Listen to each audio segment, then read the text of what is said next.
रहीम अस्सलाम वालेकुम and good morning. मैं हूं समर अब्बास, आप मेरा डिजिटल चैनल देख रहे हैं। ताज़ीन, आज भी बड़ा इंपॉर्टेंट डे है। कल भी आपने देखा कि बड़ी इंपॉर्टेंट डेवलपमेंट्स हुई। आज उन इंपॉर्टेंट डेवलपमेंट्स का तसलसल होगा कुछ। एक तो पाकिस्तान तहरीक इंसाफ ने अपने पार्टी टिकट्स का फैसला कर दिया, ऐलान कर दिया है।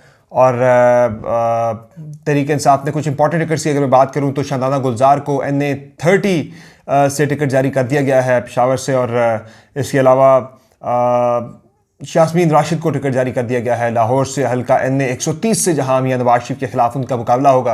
यानी तगड़े तगड़े कैंडिडेट्स जो हैं वो अब सामने आना शुरू हो गए हैं। आजम सवाती को मियां नवाज शरीफ के मुकाबले में टिकट देने का फैसला हुआ है, लेकिन अभी तक उनके मामला जो हैं थोड़े से ज़रा पेचीदा हैं, लेकिन वो इलेक्शन लड़ेंगे। और बड़े बड़े नाम जो सामने आ गए हैं। मुराद सईद ने अपने एक वर्कर को टिकट दिया हल्के से, तो इस पर भी बात होगी आगे चल के। और एजाजुल हसन के इस्तीफ़े के हवाले से मेरे पास एक एक्सक्लूसिव खबर है, डिटेल्स है कुछ वो मैं आपसे शेयर करूँगा। और नाज़रीन, हम बात करेंगे इमरान खान को जो ऑफ़र हुई थी एक 2/3 अक्सरियत दिलवाने की जनरल बाजवा की जानिब से, उस पर इमरान खान ने क्या जवाब दिया। बड़ी इंपॉर्टेंट ये खबर है, मिस ना कीजिएगा। और इलेक्शन कमीशन ने बिलाखिर तौहीन अदालत कर दी तमाम सियासी जमातों के हवाले से 2024 के इंतखाबात में इलेक्शन सैम्बल्स यानी इंतखाबी निशानात और पार्टी लिस्ट जारी कर दी है। उसमें ना तहरीक इंसाफ है और ना तहरीक इंसाफ का बल्ला कहीं नज़र आ रहा है उस लिस्ट के अंदर। और फिर बात करूँगा मैं इस वीडियो के अंदर, इमरान खान 5 महीने से ज़्यादा हो गया जेल में है और अभी तक एक दिन भी वो अस्पताल नहीं गया। इसकी वजह क्या है? चूँकि अमूमन जो होता है पाकिस्तान में कि सियासतदान यूँ एक तरफ इधर गिरफ्तार और उधर वो अस्पताल पहुंचा होता है जनाब, इलाज के बहाने, बीमारी के बहाने। आपसे रिक्वेस्ट है कि चैनल को सब्सक्राइब जरूर कीजिएगा। वीडियो अगर आपको पसंद आए तो इसे लाइक ज़रूर कीजिएगा और बेल आइकन ज़रूर प्रेस करें। अपना फीडबैक कमेंट सेक्शन में ज़रूर दीजिएगा। सबसे पहले ज़रा आज की जो इंपॉर्टेंट डेवलपमेंट्स हैं उसमें एक तो सबसे इंपॉर्टेंट चीज़ है कि आज बल्ले के इंतखाबी निशान के हवाले से फिर मामला होना है। एक तो पेशावर हाई कोर्ट ने इलेक्शन कमीशन की जानिब से पेशावर हाई कोर्ट के अहकामात पर अमल दरामद ना होने, यानी कि जो सर्टिफिकेट है तहरीक इंसाफ का वो जारी ना करने पर तौहीन अदालत की तहरीक इंसाफ की दरख्वास्त पर आज समाअत रखी है। और इस पर आज पेशावर हाई कोर्ट का जो है 2 रुकनी बेंच जो है DB इस तौहीन अदालत की समाअत को सुनेगा इलेक्शन कमीशन के खिलाफ। और फिर आज ही सुप्रीम कोर्ट ऑफ पाकिस्तान में भी बड़ी इंपॉर्टेंट समाअत हो रही है बल्ले के इंतखाबी निशान के हवाले से।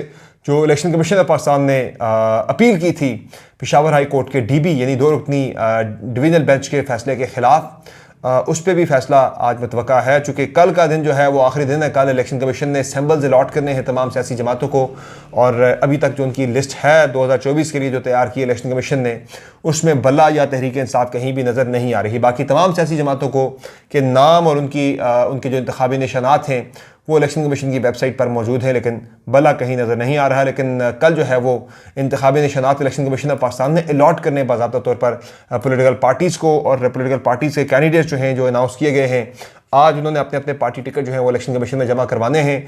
कल लास्ट डे है इलेक्शन शेड्यूल के हवाले से, उसके बाद फिर कैंपेन है। तो तहरीक इंसाफ ने अपने टिकट्स का फैसला कर लिया है, टिकट जारी कर दिए हैं। और जिस तरह मैंने बताया आपको, शाहनाज़ा गुलजार को पेशावर से उनके वालिद साहब के हल्के से टिकट जारी किया गया है, और यास्मीन राशिद को लाहौर से मियां नवाज शरीफ के खिलाफ इलेक्शन लड़वाने का फैसला हुआ है।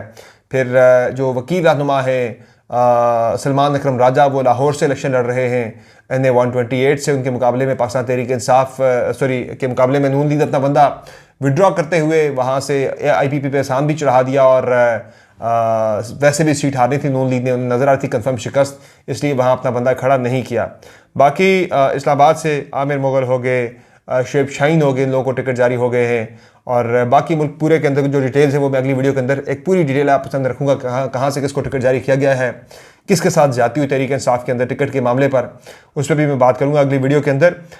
लेकिन अभी मैं आपको जब बता रहा हूँ कि टिकट्स का मामला जो है तहरीक इंसाफ ने बिल्कुल आखिरी वक्त तक इसे सीक्रेट रखा है। सीक्रेट रखने की वजह ये थी, कल जो हुआ अब्दुल्ला मुमताज़ कालू के साथ 2 रोज़ पहले हुआ कि उन्हें इस्लामाबाद एयरपोर्ट से उठा लिया गया, और उसके बाद फिर उन्होंने इलेक्शन से ही दस्तबरदारी का ऐलान कर दिया कि मैंने इलेक्शन ही नहीं लड़ना।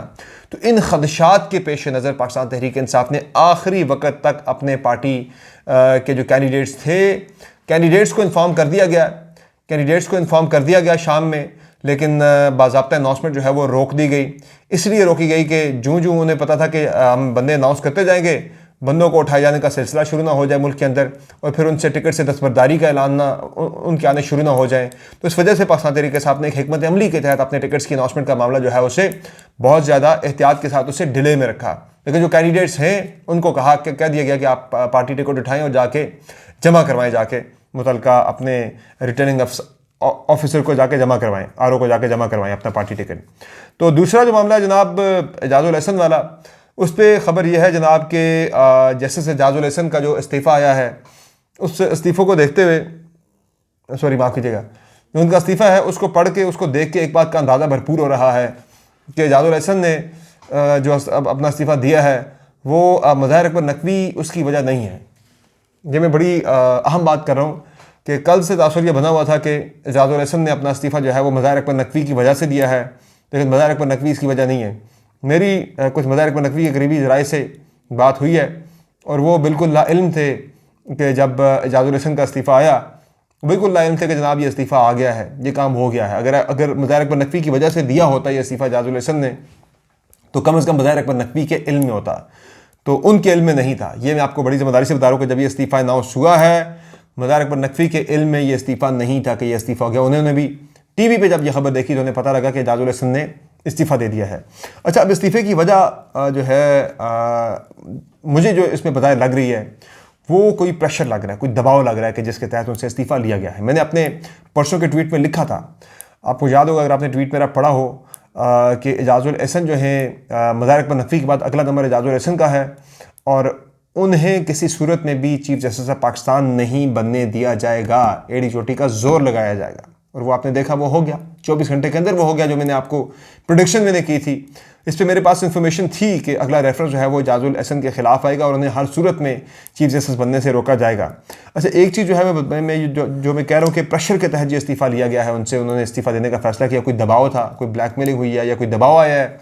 चूँकि अगर इस इस्तीफ़े को की वजह प्योरली अगर ऑन मेरिट होता, इख्तलाफात ही होते, या फिर जो नज़र आ रहा था ऑन फेस ऑफ इट कि भाई वो चीफ जस्टिस के कंडक्ट की वजह से दे रहे हैं, तो उसमें इस्तीफ़े के अंदर जो है वजूहात लिखी होती। क्योंकि आज से 3 रोज़ पहले एजाजुल हसन साहब ने मज़ाहिर अकबर नकवी के ख़िलाफ़ सुप्रीम जुडिशल काउंसिल में जो कार्रवाई चल रही थी उस पर उन्होंने बड़ा खुल के लिखा, 4 सफ़ात पर मुश्तमिल उन्होंने लेटर लिख दिया, जिसमें उन्होंने बड़ी खुल के वजूहात लिखी, भाई ये जो हो रहा है ये ज़्यादती हो रही है, गलत हो रहा है मज़ाहिर अकबर नकवी के ख़िलाफ़। तो अपने मामले के ऊपर अपने इस्तीफ़े के अंदर ये एक्सपेक्ट किया जा रहा था कि एजाजुल हसन साहब अपना जब इस्तीफ़ा लिखेंगे, जो उन्होंने इस्तीफ़ा लिखा है उसके अंदर बड़ी डिटेल्ड में उन्होंने वजूहात जो हैं वो पेन डाउन की होंगी, उन्होंने लिखी होंगी वजूहात वो क्यों कर रहे हैं। नहीं, वो जाते जाते जो उसकी वजूहात हैं, अगर उन्हें किसी चीफ जस्टिस की वजह से हो रहा है या वो चीफ जिस तरह से supreme court of Pakistan operate कर रही है, अगर उस वजह से इस्तीफ़ा दे रहे हैं तो वो उन सारी बातों को अपने रेजिग्नेशन के अंदर लिखते, मेंशन करते। लेकिन ये जो 4 लाइनों का इस्तीफ़ा था ना, उससे एक बात वाज़ेह हो गई है कि ये इस्तीफ़ा किसी समझौते के तहत, किसी दबाव के तहत, किसी इंतहाई मजबूरी की हालत में यह इस्तीफ़ा दिया गया है। यानी कि जो असल जो मामला है, मैं शायद समझौता या वो कोई और चीज़ कहना शायद मुनासिब लफ्ज़ ना हो, लेकिन मैं इतना कह रहा हूँ कि किसी इंतहाई मजबूरी में यह इस्तीफ़ा लिखा गया। वरना एजाजुल हसन साहब को जितना मैं जानता हूँ वो अपनी वजूहात ज़रूर लिखते इस्तीफ़े के अंदर, भाई मैं क्यों दे रहा हूँ इस्तीफ़ा। तो ये सिर्फ एक इस्तीफ़ा लिख कहते हैं भाई मैं मुस्तफ़ी हो रहा हूँ, तो वजूहात ना लिखा जाना बता रहा है कि भाई ये किसी इंतहाई मजबूरी में, किसी दबाव में ये इस्तीफ़ा दिया गया है। बाकी इमरान खान के बारे से एक तो आज बल्ले के इंतखाबी निशान के ऊपर बहुत कभी इम्कान है कि सुप्रीम कोर्ट ऑफ पाकिस्तान से भी तरीके साफ के हक़ में फ़ैसला आ ही जाना है। ये मामला, इसमें कोई इतना खास नुकसान तरीके साफ को नहीं होना। लेकिन 5 महीने हो गए इमरान खान जेल में। इमरान खान को अभी तक ना कोई बुखार हुआ है, ना कोई बीमारी हुई है और ना सेहत बिगड़ी है, ना वो किसी अस्पताल में गया है। 5 महीने से वो जेल काट रहा है। बाकी आपने देख लिया था ना तमाशा जो पिछले 5-6 साल हुआ था, 4-5 साल से। इधर बंदा अरेस्ट हुआ, उधर बंदा अगले 2-3 दिन के अंदर ही वो बीमार होकर, शदीद बीमार होकर अस्पताल पहुंच जाता था और अस्पताल के बेड्स पे जाके, रूम्स में जाके सुकून से वो जेल काटी जा रही होती थी। तो कुछ पे छापे भी पड़े थे उस वक़्त, साकिब निसार ने भी छापे मारे थे, तो वो आपको याद है जनाब के। लेकिन यहाँ ये मामला आपको नज़र नहीं आ रहा है। कुछ जेल है, वो बंदा एक्चुअल मानों में जेल काट रहा है, वो कोई डील एक्सेप्ट नहीं कर रहा। डील का आपने देखा होगा जनाब के ख़बर एक आई है सामने, इमरान खान साहब ने अलीमा खान को यह बताया है कि मुझे अगस्त 2022 में उस वक़्त army chief general Qamar Javed Bajwa की जानिब से एक डील ऑफ़र की गई थी। वो डील ये थी कि आप अपना एहतजाज ख़त्म करें, आप अपना एहतजाज बंद करें, मैं आपको 2 तिहाई अक्सरियत दिलवाऊँगा। उस वक़्त इमरान खान ने डील एक्सेप्ट करने से बिल्कुल दो टोक अल्फाज में इनकार किया और ये पैगाम दिया जनरल बाजवा को, ये कहा कि हम ऐसी कोई डील एक्सेप्ट नहीं करेंगे। और ये भी इमरान खान ने कहा, अली महान को कहा कि आप बताएं लोगों को जाके कि भाई मैं इस कौम की खातिर जेल काट रहा हूँ और यानी उन्होंने कहा मैं एक आज़ाद मुल्क पे पैदा हुआ, छोटे यानी कि एक मेरा बैकग्राउंड है, लेकिन उन्होंने कहा कि आज़ाद मुल्क के अंदर जो है मैं ग़ुलामी की ज़िंदगी नहीं गुजार सकता। तो इसलिए इमरान खान ने उस वक़्त दो टोक अल्फाज में इनकार किया उस वक़्त के army chief general Qamar Javed Bajwa को।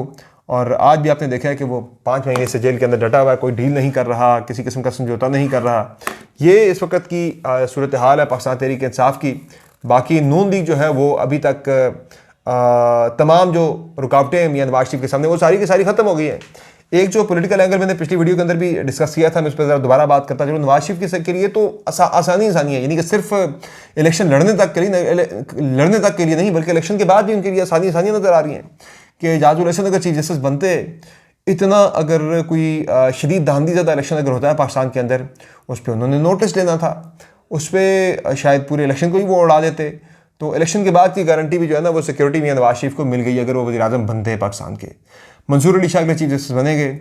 एक जो और नज़र आ रहा है कि जो बात हो रही है इस्लामाबाद के अंदर कि ये पहला इस्तीफ़ा नहीं था, या सॉरी दूसरा इस्तीफ़ा नहीं था। पहला मज़ार अकबर नकवी का आ गया, दूसरा जाजुल हसन का आ गया। उनका ये पहला दूसरा इस्तीफ़ा नहीं है, ये इस पर पूरी एक सीरीज़ है इस्तीफ़ों की। इन्हें यानी कि सिर्फ 2 इस्तीफ़े ना समझा जाए, आने वाले चंद हफ्तों के अंदर मज़ीद कुछ इंपॉर्टेंट इस्तीफ़े आने हैं। और जैसे वैसे तो लोग बात कर रहे हैं यहाँ पे जस्टिस मुनीब अख्तर के बारे में भी कि उनका इस्तीफ़ा भी आ सकता है।